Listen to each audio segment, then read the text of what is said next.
responded to by Commissioner Ann. So we'll give you a minute to do that. Yeah. Yes? Delemengit? Thank you, Honorable Speaker and Chair. It's a point of order. Yes, a point of order. I'm also feeling that... What is out of order, member for... I have a feeling that the Chair is evading answering the question. Is the function of the IEBC to make sure that there is credible, transparent elections. Again, I would like for the Chair not to use the word I think. I want you to be firm and give direction as IEBC. Thank you, Honorable Chair. Okay.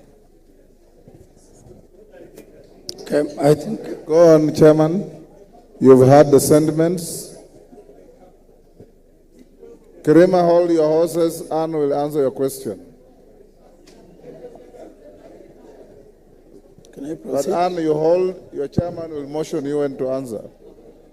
Okay. I think, Commissioner Nderitu, you can address the questions around the polling stations and the two-third gender rule implementation, and what the challenges we had, the previous commission had on that. Okay, go ahead, Anne Nderitu. Okay, thank you. I hope I can be heard. I will start by that question of the two-third gender rule, whether the commission can implement the two-third gender rule. The first thing is that we can only implement together with the political parties. In the 2022 general election, there was a ruling between IEBC and Katiba Institute that obligated IEBC to ensure that the list of candidates that go to the ballot meets the two-third gender rule. And I know for sure between IEBC, the Office of Registrar of Political Parties, and political parties, we had a mechanism, and we implemented up and until when the parties went to court and stopped the implementation. And because the ruling still stands, in spite of the temporary injunction that was given by the courts, I think it's still possible for us to work, all of us together, to ensure that the political parties are compliant. And I request, because you are the same people who are in political parties, that you don't go to court then to stop IEBC from implementation, because it actually was an injunction from court that stopped IEBC from fully implementing. So the answer is that it is possible, but through collaboration of political parties and all politicians and everybody that is in the sector. I think I've answered that. The other question is on polling stations.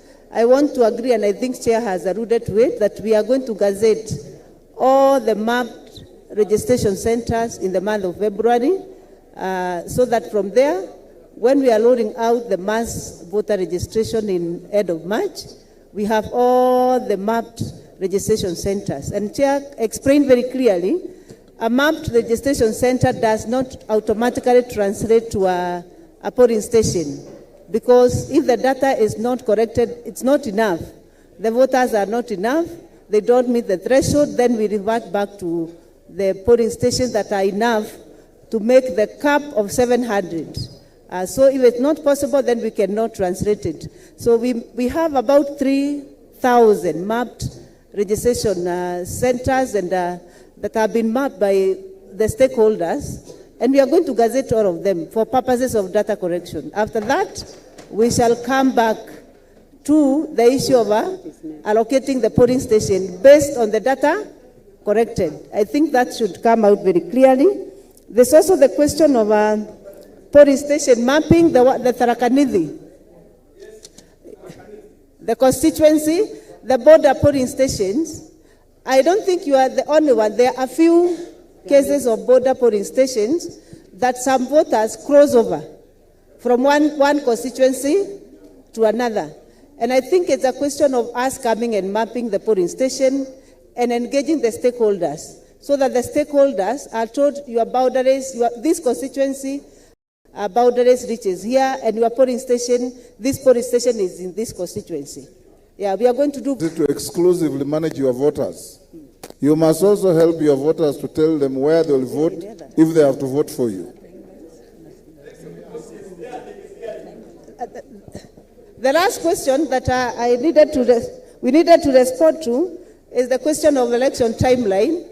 The timeline, we are going to also launch our operational plan that we shall invite you, and we have all the timelines of the elections. So we are doing the election operational plan that will include all the timelines. That's why we never been able to put in our presentation this afternoon. Thank you. Chairman, endelea. Okay, thank you, Commissioner Ann, for responding to those questions. And I think on the issue of result management, I think there was Mheshimiwa was concerned about that. I think the issue of the result path has been clarified, and we have been given guidance by the Supreme Court. So, and again, I was saying, because even right now, Mheshimiwa, there's a case that some group took to court, again on the same issue of the results path. And for me, from the way I look at it, we need to communicate better so that Kenyans will understand these issues were settled, and this is how the results move from one level to another. So that to avoid this unnecessary litigation and, of course, misunderstanding. I think the issue of, there was a question by Honorable Rueda, Lamu East. I don't know whether she's still there. She's still here. Yes. I think I think it has been explained. We do not make decisions on boundaries for constituencies and wards in the boardroom.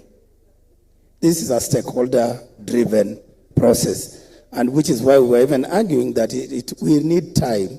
By the time we come to Lamu East, go to Lokchogyo, at the same time Kilgoris, Central, all these to listen to every Kenyan, then we need time for that. And so it's a consultative process that at the right time, we will come to Lamu East. We will not do it at the boardroom. I hope I've answered you and I've assured you. Then, okay, there's a hand up.